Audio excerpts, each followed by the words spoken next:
ಮನುಷ್ಯನಿಗೆ ವೈರಿ ಅಂತ ಬೇರೆ ಯಾರೂ ಇಲ್ಲ, ಆಲಸ್ಯತನವೇ ವೈರಿ. ಕೈಗೆ ದಾರ ಕಟ್ಟಿಕೊಂಡೋರ ಕೈಯಲ್ಲಿ ಲಕ್ಷ್ಮಿ ಇರೋದಿಲ್ಲ, ದುಡಿಯುವ ಕೈಗಳಲ್ಲಿ ಲಕ್ಷ್ಮಿ ಇರ್ತಾಳ. ಇದನ್ನು ತಿಳ್ಕೋಬೇಕು. ಮನುಷ್ಯ ಹೇಗೆ ದುಡಿಯಬೇಕು ಅಂದ್ರ ಭೂಮಿ ತಾಯೇ ದನಿದಿರಬೇಕು.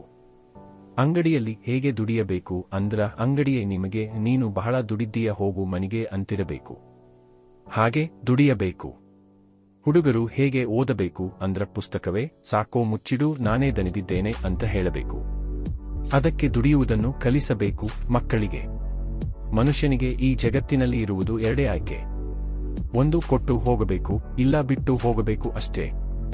ಯಾಕ್ ಕೊಟ್ಟು ಹೋಗಬೇಕು?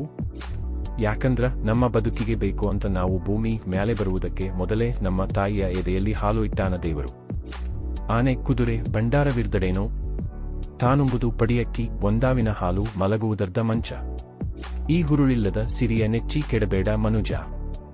ಒಡಲು ಭೂಮಿಯ ಸಂಗ ಒಡವೆ ತಾನೇನಪ್ಪುದೋ. ಕೈವಿಡಿದ ಮಡದಿ ಪರರ ಸಂಗ ಪ್ರಾಣ ವಾಯುವಿನ ಸಂಗ.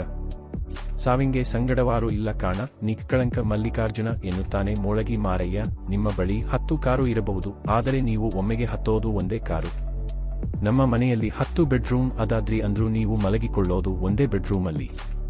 ಮನೆಯಲ್ಲಿ 100 ಆಕಳು ಇದ್ದರೂ ನೀನು ಕುಡಿಯೋದು ಅರ್ಧ ಕಪ್ ಚಹಾ ಅಷ್ಟೇ. ದೇಹ ಭೂಮಿಯೊಳಗೆ ಹೋಗತೈತಿ, ಅಸ್ಥಿ ಗಂಗೆ ಪಾಲಾಗತೈತಿ. ಹೆಂಡತಿಯು ಮಕ್ಕಳ ಜೊತೆಗೆ ಹೋಗ್ತಾಳ, ಪ್ರಾಣ ವಾಯುವಿನ ಜೊತೆಗೆ ಹೋಗತೈತಿ. ಸಾವಿನ ಸಂಗಡ ಯಾರೂ ಬರೋದಿಲ್ಲ, ಏನೂ ಬರೋದಿಲ್ಲ. ಅದಕ್ಕೆ ನಾವು ಈ ಜಗತ್ತಿಗೆ ಏನಾರ ಕೊಟ್ಟು ಹೋಗಬೇಕು.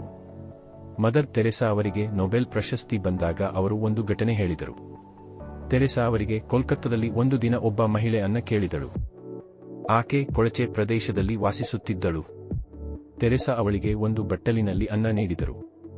ಆಕೆ ಆ ಅನ್ನವನ್ನು ಮೊದಲು ತನ್ನ ಮಕ್ಕಳಿಗೆ ಹಂಚಲಿಲ್ಲ, ತನ್ನ ಮನೆಯ ಬದಿಗೆ ಇರುವ ಇತರ ಮನೆಗಳ ಮಕ್ಕಳಿಗೆ ಅನ್ನ ಕೊಟ್ಟಳು.